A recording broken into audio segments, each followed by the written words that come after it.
നമസ്കാരം. നമ്മുടെ കേരളത്തിൽ ഇപ്പോൾ കുറച്ച് ദിവസങ്ങളായി ഹേമ കമ്മിറ്റി റിപ്പോർട്ടുകൾ തന്നെയാണ് ചർച്ച ചെയ്യുന്നത്. ഹേമ കമ്മിറ്റി റിപ്പോർട്ടുമായി ബന്ധപ്പെട്ട് പലതരത്തിലുള്ള ആരോപണങ്ങൾ പുറത്തു വരുന്നുണ്ട്. പലരും പല നടന്മാരെക്കുറിച്ചും ചില വെളിപ്പെടുത്തലുകൾ അങ്ങിങ്ങായി നടത്തുകയും ചെയ്യുന്നുണ്ട്. അതിലേറ്റവും കൂടുതൽ കേരളം ചർച്ച ചെയ്ത ഒന്നാണ്, ഒരു നടി ഉറങ്ങിക്കിടക്കുന്ന സമയത്ത് അവരുടെ കഥകിൽ വന്ന് ശക്തിയായി ആഞ്ഞടിച്ചിട്ട് അവരെ ഉണർത്താൻ ശ്രമിച്ചു എന്ന് തുടങ്ങിയ ഒരു വലിയൊരു വിവാദത്തിലേക്ക് പോകാൻ സാധ്യതയുള്ള ഒരു പ്രസ്താവന അല്ലെങ്കിൽ ഒരു മൊഴി അതിനുള്ളിലുണ്ടായിരുന്നു. അവരെ ഈ രീതിയിൽ പലരോടും പെരുമാറാറുണ്ട് എന്നൊക്കെയാണ് ആ ഹേമ കമ്മിറ്റി റിപ്പോർട്ട് പറയുന്നത്. ഒരുപക്ഷെ കേരളം കണ്ടതിൽ വെച്ച് ഏറ്റവും വലിയ തെറ്റുകൾ സംഭവിച്ച ഒരു മേഖലയായി മലയാള സിനിമയെ തന്നെ നമുക്ക് കാണേണ്ടി വരും. മലയാള സിനിമ അത്തരത്തിൽ ഒരുപാട് ദൗർഭാഗ്യകരമായ സിറ്റുവേഷനിലൂടെ, ദൗർഭാഗ്യകരമായ സാഹചര്യങ്ങളിലൂടെ കടന്നു പോയിട്ടുണ്ട് എന്നുള്ളതാണ് ഇതിൽ നിന്നൊക്കെ നമുക്ക് വ്യക്തമാകുന്നത്. ഇനിയും ഒരുപാട് ഒരു ശുദ്ധീകരണം ആവശ്യമുള്ള ഒരു മേഖല തന്നെയാണ് നമ്മുടെ മലയാള സിനിമയെ നമുക്ക് കണ്ണടച്ച് ആ ഹേമ കമ്മിറ്റി റിപ്പോർട്ട് നോക്കി പറയേണ്ടി വരും. ഇനിയിപ്പോൾ നമ്മൾ അതിലേക്കൊന്നും അല്ല പറയുന്നത്. എന്നാൽ ചില ആൾക്കാർക്ക് നമ്മളൊരു രാഷ്ട്രീയ പ്രവർത്തകൻ എന്നുള്ള നിലയിൽ ആണെങ്കിലും ഒരു ഉത്തരവാദിത്തപ്പെട്ട ഒരു ചലച്ചിത്ര പ്രവർത്തകൻ എന്നുള്ള നിലയിൽ നമുക്ക് ആ ഹേമ കമ്മീഷൻ റിപ്പോർട്ടിനെ അല്ലെങ്കിൽ ഹേമ കമ്മിറ്റി റിപ്പോർട്ടിനെ നമുക്ക് നല്ല രീതിയിൽ നോക്കി കാണേണ്ടി വരും. നല്ല രീതിയിൽ എന്ന് വെച്ച് കഴിഞ്ഞാൽ ആ ഹേമ കമ്മിറ്റി റിപ്പോർട്ടിനെ നമ്മൾ ഉൾക്കൊള്ളേണ്ടി വരും, അതിനെ സ്വീകരിക്കേണ്ടി വരും എന്നുള്ളതാണ് യാഥാർത്ഥ്യം. ഇപ്പോൾ ഒരു രാഷ്ട്രീയ പ്രവർത്തകനാണെങ്കിൽ തീർച്ചയായും അതിനകത്ത് ഈ ചലച്ചിത്രവുമായി ബന്ധപ്പെട്ട് എന്തെങ്കിലും അഴിമതി ഇത്തരത്തിലുള്ള പ്രശ്നങ്ങൾ നടന്നിട്ടുണ്ടെങ്കിൽ അതിനൊരു അന്വേഷണത്തിന് വേണ്ടി നമ്മുടെ ഭരണത്തിലിരിക്കുന്ന രാഷ്ട്രീയ പാർട്ടിയെ ഉത്തേജിപ്പിക്കുകയും അല്ലെങ്കിൽ അവരോട് സമ്മർദ്ദം ചെലുത്തുകയും ഒക്കെ ചെയ്യുന്ന തരത്തിലായിരിക്കണം ഒരു രാഷ്ട്രീയ പാർട്ടിയിൽ നിലനിൽക്കുന്ന ഒരാളുടെ ഉത്തരവാദിത്വം എന്ന് പറഞ്ഞാൽ. അത് വി ഡി സതീശൻ അടക്കമുള്ള നേതാക്കൾ അതിനുവേണ്ടി വാ തോരാതെ പ്രസംഗിച്ചുകൊണ്ടിരിക്കുന്നു എന്നുള്ളതാണ് നമുക്ക് കാണാൻ കഴിയുന്നത്. ഇപ്പം വി ഡി സതീശനാണെങ്കിലും കെ സുധാകരനാണെങ്കിലും എന്ന് തുടങ്ങി നിരവധിയായ രാഷ്ട്രീയ പ്രവർത്തകർ ഈ ഹേമ കമ്മിറ്റി റിപ്പോർട്ടിനകത്തിലെ പല കാര്യങ്ങളിലേക്കും കൃത്യമായൊരു അന്വേഷണം നടക്കണമെന്ന് ആവശ്യമുയർത്തുന്നുണ്ട്. എന്നാൽ വളരെ വികലമായ ഒരു രീതിയിലാണ് നടൻ കൃഷ്ണകുമാർ ഇതിനെ സമീപിച്ചിരിക്കുന്നത്. ഈ കൃഷ്ണകുമാറിനെ നമുക്കറിയാം. ഒരു ഉദാഹരണം പറഞ്ഞു കഴിഞ്ഞാൽ, ഒരു ഇടയ്ക്ക് ഇദ്ദേഹം ഈ BJP എന്ന് പറയുന്ന രാഷ്ട്രീയ കക്ഷിയിലേക്ക് ചില അവസരങ്ങൾ ലഭിക്കാൻ വേണ്ടി എന്ന് എടുത്ത് ചാടുകയുണ്ടായി. ആ ചാടിയതിനു ശേഷം അദ്ദേഹത്തെ പലരും ചാണകസംഖ്യ എന്ന് വിളിക്കാൻ തുടങ്ങി. പൊതുവെ BJPക്കാരെ മറ്റ് രാഷ്ട്രീയ പാർട്ടിക്കാർ വിളിക്കുന്ന ഒരു പേരാണ് ഈ ചാണകസംഖ്യ എന്ന് പറഞ്ഞാൽ, അല്ലെ ചാണകം എന്ന് വിളിക്കും. അപ്പോൾ അദ്ദേഹത്തിൻ്റെ തലച്ചോറ് നിറയെ ചാണകമാണ് എന്നൊക്കെ പ്രസംഗിക്കുന്ന ഒരുപാട്, അല്ലെങ്കിൽ സൈബർ ഇടങ്ങളിൽ പോലും അദ്ദേഹത്തിനെതിരെ ആ രീതിയിലുള്ള വിമർശനങ്ങളൊക്കെ വന്ന സമയത്ത് അദ്ദേഹം ഒരു മാധ്യമത്തിന് നൽകിയ ഇൻ്റർവ്യൂവിൽ അല്ലെങ്കിൽ ഒരു ബൈറ്റിൽ അദ്ദേഹം പറയുന്നത്, നീയും ചാണകം എന്ന് വിളിക്കുന്നതിന് എന്താണ് കുഴപ്പം, നീയും ചാണകം ഞാനും ചാണകം എല്ലാവരും ചാണകം എന്ന് പറയുന്ന ഒരു അവസ്ഥയിലേക്ക് പോയി. ഗോമാതാവ് എന്ന് പറഞ്ഞാൽ അമ്മയ്ക്ക് തുല്യമാണ് എന്ന് തുടങ്ങി ഒരുപാട് കാര്യങ്ങൾ അദ്ദേഹം ഈ കൃഷ്ണകുമാർ എന്ന് പറയുന്ന നടൻ പറയുകയുണ്ടായി. അതൊക്കെ ഒരുപാട് സാമൂഹ്യ മാധ്യമങ്ങളിൽ അദ്ദേഹത്തെ ട്രോളുന്നതിന് വേണ്ടി നിരവധിയായി ഉപയോഗിച്ചിട്ടുണ്ട് എന്നുള്ളതാണ് യാഥാർത്ഥ്യം. പിന്നെ മറ്റൊരു കാര്യം ഇദ്ദേഹത്തെക്കുറിച്ച് പറയുകയാണെങ്കിൽ, അദ്ദേഹം ഒരു പ്രസംഗ മധ്യേ പറഞ്ഞതാണ്, അദ്ദേഹം ഈ എന്തോ ഒരു കാര്യം ഈ തൃപ്പൂണിത്തുറയിൽ അദ്ദേഹം വീട്ടിൽ അച്ഛൻ്റെ ഒക്കെ കുടുംബത്തിൽ താമസിക്കുന്ന സമയത്ത് അന്ന് വലിയൊരു ചടങ്ങുണ്ടായിരുന്നു പോലും. ചടങ്ങല്ല, വീട്ടിൽ വരുന്ന തൊഴിലാളികളായിട്ടുള്ള സാധാരണക്കാരായ തൊഴിലാളികൾ വീട്ടിൽ പണിക്ക് വരും. അപ്പം ഈ വീട്ടുജോലിക്കായിട്ട് വരുന്ന ഇത്തരം പണിക്കാരെ കൊണ്ടുവന്നിട്ട് അവർക്ക് വീട്ടുമുറ്റത്ത് പുറം പറമ്പിൽ പിന്നാമ്പുറത്ത് ഒരു കുഴി കുത്തിയിട്ട് അതിലൊരു ഇല വെച്ച് അതിൽ കഞ്ഞി ഒഴിച്ചു കൊടുക്കുന്ന സാഹചര്യം ഉണ്ടായിട്ടുണ്ട്. അത് കണ്ടു വളരുമ്പോൾ ഇപ്പോൾ ആ കഞ്ഞിയുടെ ഒരു ടേസ്റ്റ് ഇപ്പോഴും തൻ്റെ നാക്കിലേക്ക് എത്തുന്നു എന്നൊക്കെ അദ്ദേഹം പണ്ട് പറഞ്ഞിരുന്നു. അതിനെയും ഈ പറയുന്ന പോലെ സൈബർ പോരാളികൾ ഉടുത്തു എന്ന് തന്നെ പറയുന്നതാവും ശരി. കാരണം താൻ സ്വയം പറയുകയാണ്, ഞാനൊരു സവർണ മാടമ്പിയാണ്, ഞാനൊരു സവർണ ജാതിയിൽപ്പെട്ട ഒരാളാണ്, എൻ്റെ വീട്ടിൽ ഇങ്ങനെയൊക്കെയാണ് അവിടെ പണിക്ക് വരുന്ന സാധാരണക്കായ ആൾക്കാരെ അവർക്ക് ആഹാരം കൊടുത്തിരുന്നത് എന്ന് പറഞ്ഞ് അതിൽ നിന്ന് മേനി നടിക്കുക, അല്ലെങ്കിൽ അതിലൊരു അഭിമാനം കണ്ടെത്തുന്ന ഒരാളായി അദ്ദേഹം മാറിക്കഴിഞ്ഞു. കൃഷ്ണകുമാർ എന്ന് പറയുന്ന നടൻ മാറിക്കഴിഞ്ഞു എന്നൊക്കെയായിരുന്നു അന്ന് അദ്ദേഹത്തിനെതിരെ ഉയർന്ന വിമർശനം. സത്യത്തിൽ അങ്ങനെ തന്നെയാണ്. അദ്ദേഹം അതിൽ അഭിമാനം കൊള്ളുകയായിരുന്നു. എൻ്റെ വീട്ടിൽ പണിക്കാർ വന്നു കഴിഞ്ഞാൽ ഞങ്ങൾ ഈ കുഴി കുത്തിയിട്ടാണ് ഭക്ഷണം കൊടുത്തുകൊണ്ടിരുന്നത് എന്ന് പറയുമ്പോൾ ഞാനൊരു മാടമ്പിയാണ് എന്നും ഞാനൊരു സവർണ മേധാവിയായിരുന്നു എന്നും എൻ്റെ വീട്ടിൽ തൊഴിലാളികളാണ് വന്നുകൊണ്ടിരുന്നതും എന്ന് പറയുന്ന തീർത്തും മാനുഷികതയില്ലാത്ത ഒരു പരാമർശമായിരുന്നു അദ്ദേഹം പറഞ്ഞത്. അങ്ങനെ ആയിരുന്നെങ്കിൽ പോലും അദ്ദേഹം ഒരു രാഷ്ട്രീയ പാർട്ടിയുടെ ഒരു വക്താവ് എന്നുള്ള നിലയിൽ നിന്നുകൊണ്ട് അദ്ദേഹം തിരുവനന്തപുരത്ത് മത്സരിച്ചിട്ടുണ്ട്. നിലവിലിപ്പോൾ കൊല്ലത്ത് കഴിഞ്ഞ ലോക്സഭാ തെരഞ്ഞെടുപ്പിൽ കൊല്ലത്തെ BJP സ്ഥാനാർത്ഥി ഈ കൃഷ്ണകുമാർ ആയിരുന്നു. അപ്പോൾ അദ്ദേഹം തീർച്ചയായിട്ടും ഒരു രാഷ്ട്രീയ പാർട്ടിയുടെ ഒരു ഉത്തരവാദിത്തപ്പെട്ട സ്ഥാനത്തിൽ നിൽക്കുമ്പോൾ അദ്ദേഹം ഒരിക്കലും പറയാൻ പാടില്ലാത്ത വാചകങ്ങൾ തന്നെയാണ് അദ്ദേഹം പറഞ്ഞത്. എന്നാൽ തുടർന്ന് ഇപ്പോൾ അദ്ദേഹത്തിൻ്റെ പുതിയ വാക്കുകൾ വീണ്ടും ശ്രദ്ധിക്കപ്പെടുകയാണ്. പുതുതായിട്ട് അദ്ദേഹം മക്കളുമായി ചേർന്നിട്ട് അദ്ദേഹത്തിന് ഓർക്കണം, മക്കളെന്ന് പറഞ്ഞപ്പോഴാണ് അദ്ദേഹത്തിന് 4 പെൺമക്കളാണുള്ളത്. നമുക്കറിയാം, അതിൽ അഹാന കൃഷ്ണ എന്ന് പറയുന്ന നടിയെ സുപരിചിതയാണ്. ലൂക്ക തുടങ്ങിയ ഒരുപാട് സിനിമകളിലൂടെ മലയാളികളുടെ ഇടയിൽ ലൂക്ക, അതോടൊപ്പം തന്നെ 18-ാം പടി തുടങ്ങിയ സിനിമകളിലൊക്കെ വളരെ ശ്രദ്ധേയമായ വേഷങ്ങൾ കൈകാര്യം ചെയ്ത ഒരു ചലച്ചിത്ര നടി കൂടിയാണ് ഈ 4 മക്കളിൽ ഒരാളായ അഹാന കൃഷ്ണ. ഇവരൊക്കെ സോഷ്യൽ മീഡിയയിൽ, കൃഷ്ണകുമാർ അദ്ദേഹത്തിൻ്റെ ഭാര്യയും ഈ മക്കളുമെല്ലാം സോഷ്യൽ മീഡിയയിൽ സജീവ സാന്നിധ്യമാണ്. അവർ ഇടുന്ന ഏത് വീഡിയോയും നിരവധി ആളുകളാണ് കാണുകയും കമൻറ്റ് ചെയ്യുകയും ലൈക്ക് ചെയ്യുകയും ചെയ്യുന്നത്. സോഷ്യൽ മീഡിയയിൽ സജീവമായി തന്നെ ഇവർ എല്ലാവരും നിലനിൽക്കുന്നുണ്ട് എന്നുള്ളതാണ് നമ്മൾ ശ്രദ്ധിക്കേണ്ട ഒരു കാര്യം. അപ്പോൾ ഇവർ ഒരു 4 പെൺമക്കളാണ് എന്നുള്ള കാര്യം ഈ കൃഷ്ണകുമാർ ഒന്ന് ഓർക്കണം. അതായത് അദ്ദേഹം പറഞ്ഞത് തമാശ പറയുകയാണ്.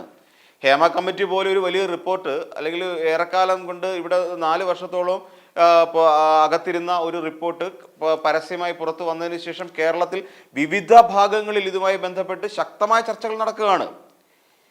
അത് എങ്ങനെ ഇത്തരത്തിലുള്ള പ്രശ്നങ്ങൾ ഉണ്ടായിട്ടുണ്ടോ, ആരൊക്കെയാണ് അതിൽ കണ്ണികളായിട്ടുള്ളത്, അല്ല ഈ പറയുന്ന 15 അംഗ പവർ ടീമാരാണ്. അപ്പോൾ പലരും അതിനെക്കുറിച്ച് പവർ ടീം ഉണ്ടെന്നും ആ പവർ ടീമിൽ പലരും ഉണ്ട് എന്നുള്ളൊരു സംശയങ്ങളും പറയപ്പെടുന്നുണ്ട്. അതോടൊപ്പം പല നടിമാരും, ഈ അതിൻ്റെ തുടക്കകാലത്തുണ്ടായിരുന്ന പല നടിമാരും അതിൽ നിന്ന് വിട്ടുന്നതിനെക്കുറിച്ച് സൈബർ ആക്രമണം നടക്കുന്നുണ്ട്, അല്ലെങ്കിൽ ചർച്ചകൾ നടക്കുന്നുണ്ട്. സൈബർ ആക്രമണം എന്ന് പറയാൻ പറ്റില്ല, ചില നടികൾ അതിനെക്കുറിച്ച് ശക്തമായി തുറന്നു പറച്ചിലുകൾ നടത്തുന്നുണ്ട്. അപ്പോൾ ഇങ്ങനെ ഒരു വലിയ വിഷയം, ഒരു വലിയ വിവാദത്തിലേക്ക് എത്തിക്കാൻ കഴിയുന്ന ഒരു ഹേമ കമ്മിറ്റി റിപ്പോർട്ട് ഇവിടെ പുറത്തു വന്നു കഴിഞ്ഞപ്പോൾ അതിനെ കളിയാക്കിക്കൊണ്ട് ഒരു സമീപനവുമായി വന്നിരിക്കുകയാണ് ഈ കൃഷ്ണകുമാറും കുടുംബവും എന്ന് തന്നെ പറയേണ്ടി വരും. കാര്യം, കുടുംബത്തിൽ ഇരുന്നു കൊണ്ട് സംസാരിക്കുന്നത് ഒരു വീഡിയോ ദൃശ്യങ്ങളാക്കി സാമൂഹ്യ മാധ്യമങ്ങളിലൂടെ പ്രദർശിപ്പിക്കുകയാണ് കൃഷ്ണകുമാറും കുടുംബവും ചെയ്തത്. അത് അക്ഷന്തവ്യമായ അപരാധമാണ്. കാര്യം, ഒരു വിവേകം കാണിക്കണം. ഒരു രാഷ്ട്രീയ പാർട്ടിയിലുള്ള ഒരാൾ ഒരു വിവേകം കാണിക്കണം. അത് BJP എന്നില്ല, CPM എന്നില്ല, കോൺഗ്രസ് എന്നില്ല, ഏത് രാഷ്ട്രീയ കക്ഷിയിലുള്ള ഒരാളാണെങ്കിൽ പോലും അതിനൊരല്പം വിവേകം കാണിക്കണം. ഹേമ കമ്മിറ്റി റിപ്പോർട്ടിനെ പരിഹസിച്ചുകൊണ്ടാണ് അദ്ദേഹം ആ രീതിയിലൊരു വീഡിയോ എടുത്തിരിക്കുന്നത്. അതിന് പൊട്ടിച്ചിരിയാണ് അതിനുള്ള അദ്ദേഹം പറയുന്ന കമൻറ്റിന് ഒരു പ്രതിഫലമായി അദ്ദേഹത്തിന് കിട്ടുന്നത്. കുടുംബത്തിലുള്ള എല്ലാവരും പൊട്ടിച്ചിരിക്കുകയാണ്, കൈയടിച്ച് പൊട്ടിച്ചിരിക്കുകയാണ്. അപ്പോൾ പറയാണ്, ഞാൻ വീടിനുള്ളിൽ ഇരിക്കുമ്പോൾ നീ വന്ന് കഥകളൊന്നും മുട്ടിയേക്കല്ലേ എന്ന് പറയുകയാണ്. ഒന്ന് ആലോചിച്ച് നോക്ക്. ഈ പറയുന്ന അഹാന കൃഷ്ണയെ പോലുള്ള ഒരു നടിയുടെ അച്ഛൻ, അതുപോലെ 4 പെൺമക്കളുള്ള ഒരു അച്ഛൻ പറയുകയാണ്. അത് അവരൊക്കെ എങ്ങനെയാണ് സിനിമയിലേക്ക് വന്നത്? സിനിമ എന്ന് പറയുന്ന ഒരു മാധ്യമം ഉണ്ടല്ലോ, സിനിമ എന്ന് പറയുന്ന ഒരു വലിയൊരു കലാരൂപമാണല്ലോ, എല്ലാ കലകളും കൂടെ വരുന്ന ഒരു മേഖലയാണല്ലോ സിനിമ. ആ ഒരു സിനിമാ നടനാണ് കൃഷ്ണകുമാർ, അദ്ദേഹത്തിൻ്റെ മകളൊരു സിനിമാ നടിയാണ്. ഈ ഒരു സാഹചര്യം പോലും മനസ്സിലാക്കാതെ പറയുകയാണ്, ഞാൻ അപ്പുറത്തിരിക്കുമ്പോൾ എൻ്റെ കഥകളൊന്നും വന്ന് മുട്ടിയേക്കല്ലേ, ഹേമ കമ്മിറ്റി പോലുള്ള റിപ്പോർട്ട് ഈ കമ്മീഷനൊക്കെ ഇപ്പോൾ ഉള്ള നിലവിലുള്ള സാഹചര്യമാണ് പോലും. ഇവിടെ കുടുംബത്തിരിക്കുന്നത് നിങ്ങളുടെ കഥയെ വന്നിട്ട് നിങ്ങളുടെ പെണ്ണുമ്പിള്ള മുട്ടിയെന്നും പറയാണ്ട് എന്നാ കുന്തം ഉണ്ടാവാനാണ് ഇവിടെ, അല്ലേ? അതിന് ഹേമ കമ്മിറ്റി റിപ്പോർട്ടൊന്നും വരുത്തൊന്നുമില്ല. നിങ്ങളുടെ ഭാര്യ നിങ്ങൾ മുറിക്കാതിരിക്കുമ്പോൾ കഥയൊന്നും തട്ടിയാൽ ഇവിടെ ഹേമ കമ്മീഷൻ വരികയോ അതിനെക്കുറിച്ച് അന്വേഷണം നടത്തുകയോ ചെയ്തില്ല. നിങ്ങൾക്ക് എന്തായാലും നിങ്ങളുടെ പാട്, അത് നിങ്ങൾ കുടുംബമാണ്. അല്ലാതെ ഒരു സിനിമയിൽ അഭിനയിക്കാൻ വേണ്ടി എത്തുന്ന ഒരു നടി കിടന്നുറങ്ങുന്ന മുറിയിൽ പോയി കതക് തട്ടി അവരെ വിളിച്ചുണർത്താനും അവരോട് മോശമായി പെരുമാറാനും ശ്രമിക്കുന്നത് തെറ്റാണ്. അത് തെറ്റാണ്. ഒരു സ്ത്രീയുടെ അനുവാദമില്ലാതെ അവളുടെ ശരീരത്തെ സ്പർശിക്കാൻ പാടില്ല എന്നാണ് നിയമപരമായി പറഞ്ഞാൽ. അത് തെറ്റാണ്. അതുകൊണ്ട് തന്നെ ഇതൊക്കെ മനസ്സിലാക്കാതെ തീർത്തും സ്ത്രീവിരുദ്ധമായ പരാമർശം, ഒരു സ്ത്രീയോട് പോലും പറയാൻ പാടില്ലാത്ത, അല്ലെങ്കിൽ ഈ ഒരു കമ്മീഷൻ റിപ്പോർട്ടിനെ ഈ നിലയ്ക്ക് കണ്ടത് തീർത്തും സ്ത്രീവിരുദ്ധമായ ഒരു നിലപാടാണ് കൃഷ്ണകുമാർ സ്വീകരിച്ചിരിക്കുന്നത്. കൃഷ്ണകുമാർ മാത്രമല്ല, കൃഷ്ണകുമാറിൻ്റെ കുടുംബവും അത് തന്നെയാണ് ചെയ്തിരിക്കുന്നത്. ഒന്ന് ആലോചിച്ച് നോക്കൂ നിങ്ങൾ. പിന്നെ ചിലർ അതിൻ്റെ താഴെ വന്ന് കമൻറ്റ് ചെയ്യാറുണ്ട്. ആ വീഡിയോയുടെ താഴെ പലരും കമൻറ്റ് ചെയ്യുന്നുണ്ട്, പണ്ട് മുറ്റത്ത് കുഴികുത്തി ആൾക്കാർ കൂണ് കൊടുത്ത ആളല്ലേ, ഇതിൽ കൂടുതൽ എന്ത് പ്രതീക്ഷിക്കാനാണ്? പിന്നെ അതോടെ അദ്ദേഹത്തിൻ്റെ രാഷ്ട്രീയം ചേർത്തുകൊണ്ട് ഇങ്ങനെ ഇത്തരം ആൾക്കാർ എന്ത് ജനങ്ങൾ, അല്ലെങ്കിൽ പിന്നെ സ്ത്രീവിരുദ്ധത എന്നൊക്കെ പറഞ്ഞുകൊണ്ട് കമൻറ്റ് ചെയ്യുന്ന ആൾക്കാരുണ്ട്. ഇവരെ സംബന്ധിച്ചിടത്തോളം അദ്ദേഹത്തെ ഇത്തരം രാഷ്ട്രീയത്തിൽ വന്നു കഴിഞ്ഞാൽ അദ്ദേഹത്തിൻ്റെ തലച്ചോറ് നഷ്ടപ്പെട്ടു എന്നാണ് ചിലർ അതിന് കമൻറ്റ് ചെയ്തിരിക്കുന്നത്. അപ്പം ഈ രീതിയിലാണോ കേരളത്തിൽ ഇത്രയും നാൾ നടന്നു വന്ന പല അറിയാ കഥകളും ചുരുളഴിഞ്ഞ് പുറത്തേക്ക് വരുമ്പോൾ ഒരു നടനെന്നുള്ള നിലയിൽ നിന്നുകൊണ്ടും അതിലുപരി ഒരു രാഷ്ട്രീയ പ്രവർത്തകൻ എന്നുള്ള നിലയിൽ നിന്നുകൊണ്ടും ഈ റിപ്പോർട്ടിനെ നോക്കിക്കാണേണ്ടത്? നിങ്ങൾ കുടുംബമായിട്ട് ഇതിനെ പരിഹസിച്ചോളൂ. അതിപ്പോൾ പലരും സ്വകാര്യമായി പരിഹസിക്കുന്നുണ്ട്. ഉത്തരവാദിത്തപ്പെട്ട സ്ഥാനങ്ങളിലിരിക്കുക നിങ്ങളെപ്പോലുള്ള ആൾക്കാർ, അവരൊക്കെ ഇതിനെ പരിഹസിച്ചുകൊണ്ട് സോഷ്യൽ മീഡിയയിൽ ഇതിനെ സെലിബ്രേറ്റ് ചെയ്യാൻ ശ്രമിക്കുന്നതാണ് തെറ്റ്. അല്ല, സത്യത്തിൽ കൊല്ലംകാർ രക്ഷപ്പെട്ടു. കൊല്ലംകാർക്ക് ഒരു ബുദ്ധി ചെറുതായിട്ടൊന്ന് മാറി മറിഞ്ഞിരുന്നെങ്കിൽ ഒരു പക്ഷേ കൊല്ലത്ത് നിന്നുള്ള ലോക്സഭാംഗമായനെ, ലോക്സഭ MP ആയനെ ഇദ്ദേഹം.